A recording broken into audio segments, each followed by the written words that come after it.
Assalamualaikum warahmatullahi wabarakatuh. Salam Om Swastiastu, Namo Buddhaya, salam kebajikan, dan salam sejahtera buat kita semua dan hidup mahasiswa.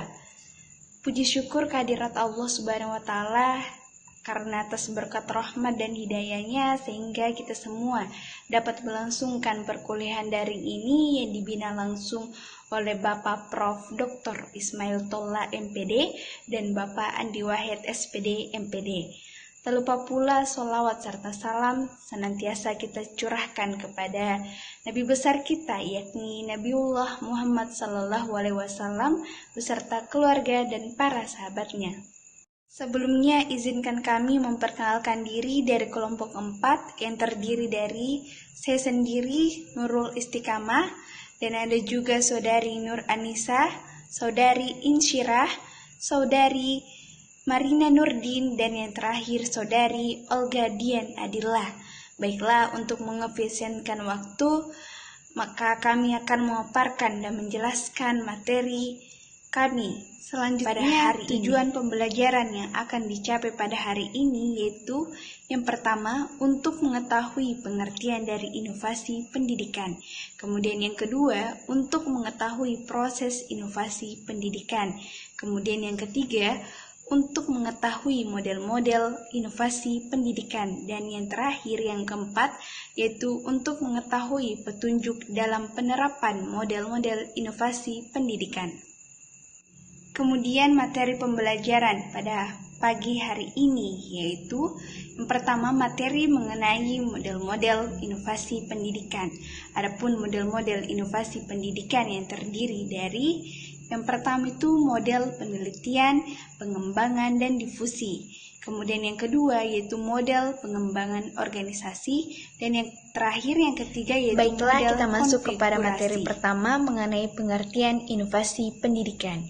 Inovasi pendidikan adalah inovasi dalam bidang pendidikan atau inovasi untuk memecahkan masalah pendidikan, atau dapat pula didefinisikan sebagai suatu ide, barang, metode yang dirasakan atau diamati sebagai hal yang baru bagi seseorang atau sekelompok orang masyarakat, baik berupa hasil invensi atau discovery yang digunakan untuk mencapai tujuan pendidikan atau untuk memecahkan masalah pendidikan.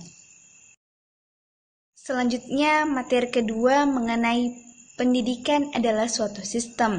Maka, inovasi pendidikan mencakup hal-hal yang berhubungan dengan komponen sistem pendidikan, baik sistem dalam arti sekolah, perguruan tinggi, atau lembaga pendidikan yang lain, maupun sistem dalam arti yang luas, misalnya sistem pendidikan nasional. Selanjutnya kita beralih pada materi ketiga menyangkut mengenai model-model dalam inovasi diciptakan sebagai kerangka dasar dalam memahami bagaimana suatu inovasi itu terjadi serta bagaimana melihat kemampuan seseorang untuk menjadi inovatif, adaptif, dan mampu mendifusikan suatu inovasi tertentu. Pada mulanya model-model tersebut digunakan dalam dunia bisnis saja, namun kelamaan model-model tersebut dapat diterapkan atau diadopsi oleh dunia pendidikan. Baik, pada slide kali ini itu membahas mengenai proses inovasi pendidikan. Nah, untuk melihat proses dalam pelaksanaan inovasi pendidikan itu sendiri, maka perlu kita melihat ke dalam model-model inovasi pendidikan. Tetapi jika kita ingin melihat bagaimana proses pertama kali adanya model-model inovasi pendidikan ini, maka dimulai dari pendidik yang ada di wilayah Amerika Serikat. Nah, model-model inovasi pendidikan yang sebelumnya telah digunakan di Amerika Serikat. Saat itu di Amerika sedang terjadi suatu peristiwa yang mendorong Amerika untuk memajukan bidang pendidikannya, yaitu peristiwa di mana Amerika merasa rendah diri dan malu karena Rusia berhasil membuat pesawat Sputnik dan meluncurkannya ke luar angkasa. Pendidik di Amerika benar-benar prihatin dengan peristiwa itu. Mereka benar-benar memikirkan bagaimana caranya untuk mengubah sistem pendidikannya, menghilangkan rasa rendah dirinya, dan menghilangkan rasa paniknya terhadap keberhasilan Rusia tersebut. para pendidik di Amerika bangkit dengan semangatnya untuk mengadakan perubahan di bidang pendidikan, dan dari situlah dimulai dengan diadakannya pembaharuan kurikulum, penggunaan media, pengorganisasian kegiatan belajar, dan prosedur administrasi sekolah, serta yang lainnya yang berkenaan dalam dunia pendidikan. Baik, materi selanjutnya yaitu materi mengenai model penelitian, pengembangan, dan difusi. Model penelitian, pengembangan, dan difusi atau Research Development Diffusion Model atau yang mempunyai singkatan RDND merupakan model inovasi pendidikan yang cukup sederhana namun memiliki pengaruh yang sangat besar bagi pengembangan dunia pendidikan. Model inovasi ini berdasarkan pemikiran bahwa setiap orang tentu memerlukan perubahan, dan unsur pokok dari sebuah perubahan adalah penelitian, pengembangan, dan difusi. Kemudian materi selanjutnya yaitu tentang model inovasi pendidikan RDND berdasarkan pemikiran bahwa setiap orang tentu memerlukan perubahan, dan unsur pokok dari sebuah perubahan adalah agar benar-benar diketahui dengan tepat permasalahan yang dihadapi serta kebutuhan yang diperlukan. Maka langkah pertama yang harus dilakukan dalam usaha mengadakan perubahan pendidikan ialah melakukan kegiatan penelitian pendidikan. Namun, hasil penelitian tidak langsung dapat didayagunakan oleh pemakai. Oleh karena itu, hasil penelitian tersebut harus dikembangkan terlebih dahulu ke dalam bentuk yang lebih bersifat operasional agar dapat lebih mudah diterapkan atau diimplementasikan. Misalnya, hasil penelitian tentang perkembangan pikir anak. Hal ini tidak dapat langsung didayagunakan oleh guru untuk membantu mengefektifkan cara mengajar. Jadi hasil penelitian ini perlu diolah dan dikembangkan terlebih dahulu berupa strategi atau langkah-langkah mengajar yang dapat berdasarkan proses pengembangan pikir anak. Oleh karena itu, langkah kedua yang harus kita lakukan adalah langkah pengembangan. Kemudian setelah melakukan langkah pengembangan, maka inovasi itu terbentuk. Maka dilakukan difusi inovasi melalui kegiatan komunikasi di berbagai saluran yang memungkinkan dengan memperhatikan berbagai nilai-nilai sosial yang berlaku di lingkungan di mana inovasi itu akan diterapkan. Selanjutnya yaitu membahas mengenai model pengembangan organisasi. Model pengembangan organisasi atau Organization Development Model atau yang mempunyai singkatan ODE lebih berorientasi pada organisasi daripada berorientasi pada sistem sosial. Model ini berpusat pada sekolah atau sistem persekolahan. Di mana kita tahu bahwa persekolahan merupakan suatu organisasi.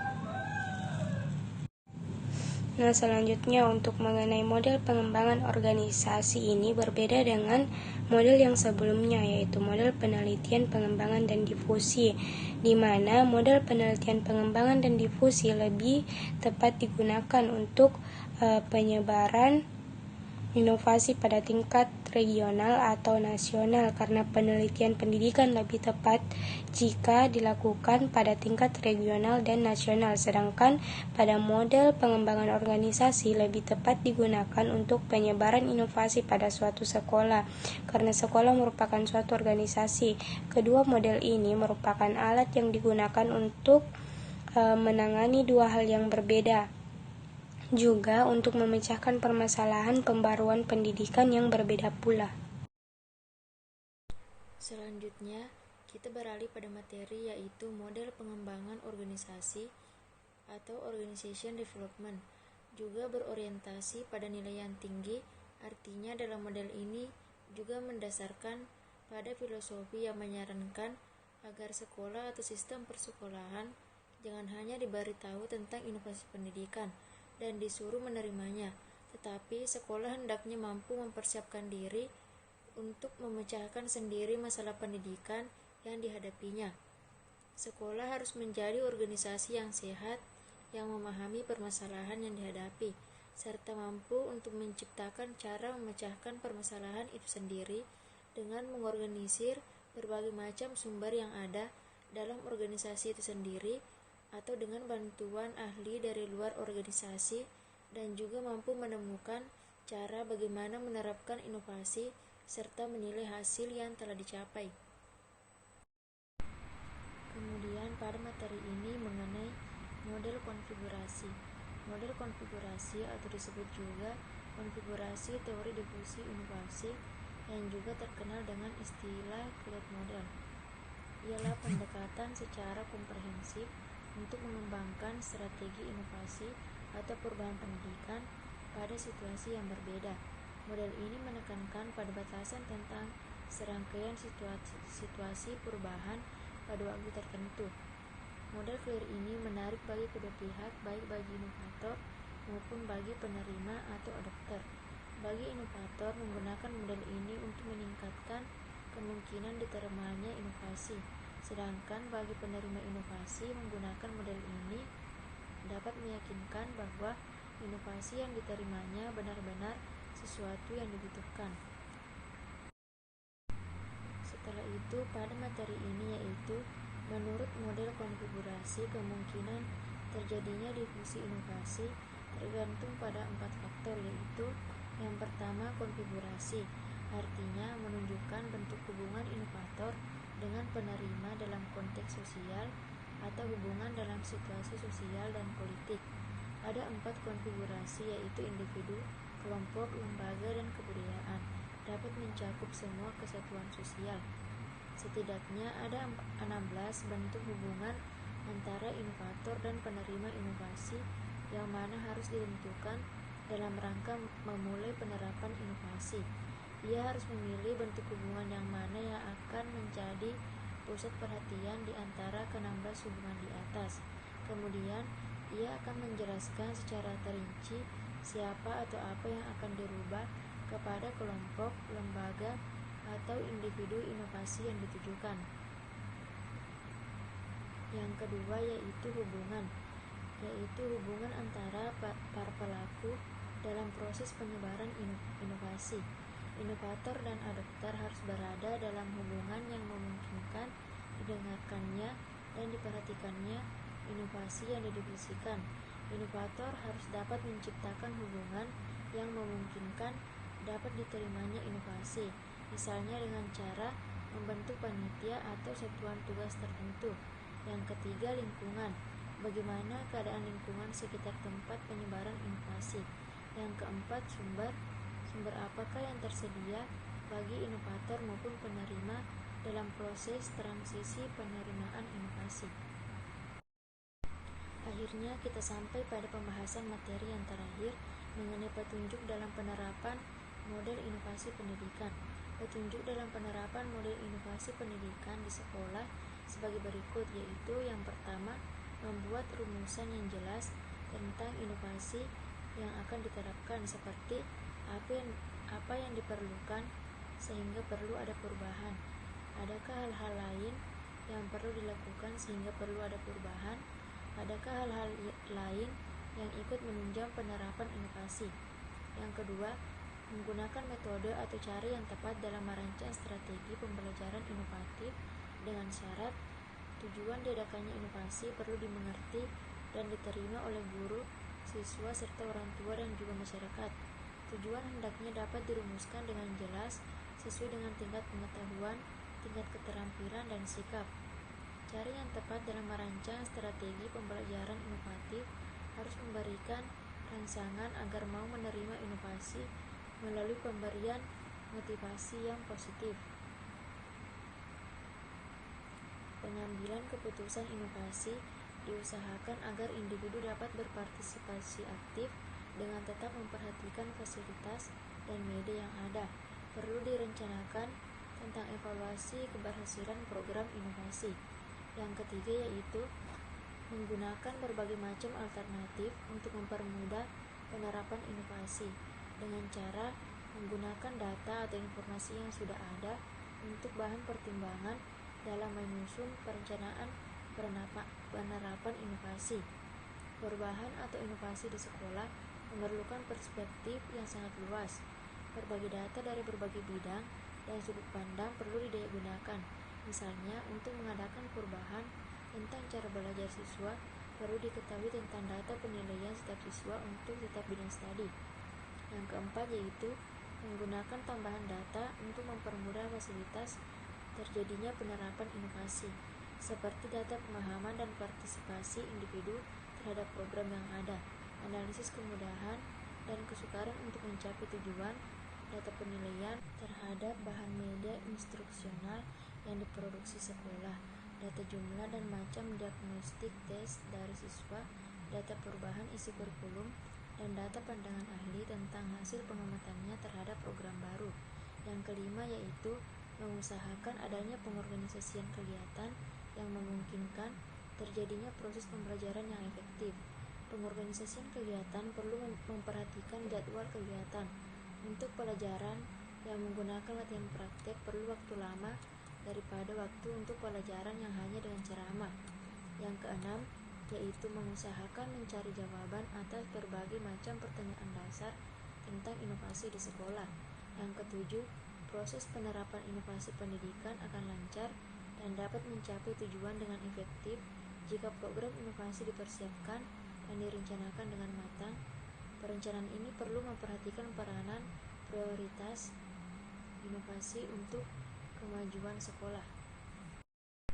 Adapun ucapan terima kasih dari kelompok kami, terkhususnya kepada Bapak Profesor Dr. Ismail Tola dan juga Bapak Andi Wahid sebagai dosen pengampu mata kuliah inovasi pendidikan, karena berkat pengetahuan dan pengajaran yang diajarkan oleh beliau, kami dari kelompok 4 dengan judul materi model-model inovasi pendidikan dapat menyelesaikan tugas kami dengan baik, meskipun ada beberapa hambatan dalam prosesnya.